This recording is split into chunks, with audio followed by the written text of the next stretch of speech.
with Prime Minister Justin Trudeau having introduced his federal carbon tax 4 years ago, it's a good time to assess how successful Canada has been in lowering greenhouse gas emissions, which is the purpose of the carbon tax.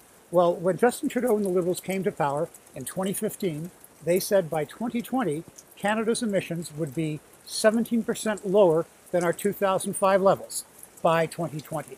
Well, 2020 came around and our emissions were only 9.3% lower than 2020. So we failed to achieve that target. Now, to be fair, 2019 was only the first year of the federal carbon tax. So it's a little early to start seeing it reducing emissions.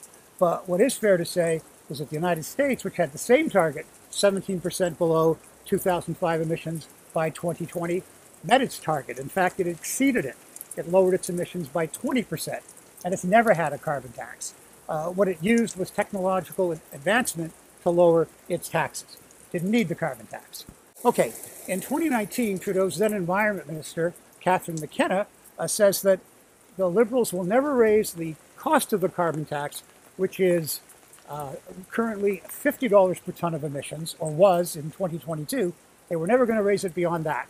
It was going to be frozen at the level of $50 per ton. Well, we all know that on April 1st of this year, 2023, the Prime Minister announced he was raising the carbon tax by 30% from $50 per ton of emissions to $65 per ton of emissions, on its way to $170 per ton of emissions in 2030.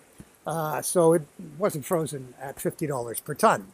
Now, in 2021, the then Environment Minister Jonathan Wilkinson told the Globe and Mail that 2019 would be the last year of rising greenhouse gas emissions. That from then on, from 2020 to 2030, every year, the total number of emissions would steadily drop until we achieve the new goal by Prime Minister of at least 40% drop in emissions compared to 2005 levels by 2030. Okay, but it's now 2023. We do know that in 2020, the emissions dropped compared to 2019. That was mainly because of the COVID pandemic, which caused a global economic recession. In recessions, carbon tax emissions drop all over the world. But it did go down from 2019 to 2020. But in 2021, according to the Canadian Climate Institute, our emissions went up by 2.8%, or 19 million tons to 691 million tons from 672 million tons. So in the first year that the government said emissions were supposed to start dropping steadily, they didn't drop. They went up. Now, today, and for months, the Prime Minister and his current Environment Minister, Stephen Guilbeault, have been telling Canadians that in paying the carbon tax, and the federal carbon tax applies in 7 provinces, 80% of the people who are paying it are going to end up with more money. In other words, the climate action incentive payments are going to surpass the amount they have to pay in carbon taxes. But last week, the parliamentary budget officer, who's an independent, nonpartisan financial watchdog of federal government spending, said, well, no, 80% of people actually don't end up better off. 60% of people end up worse off.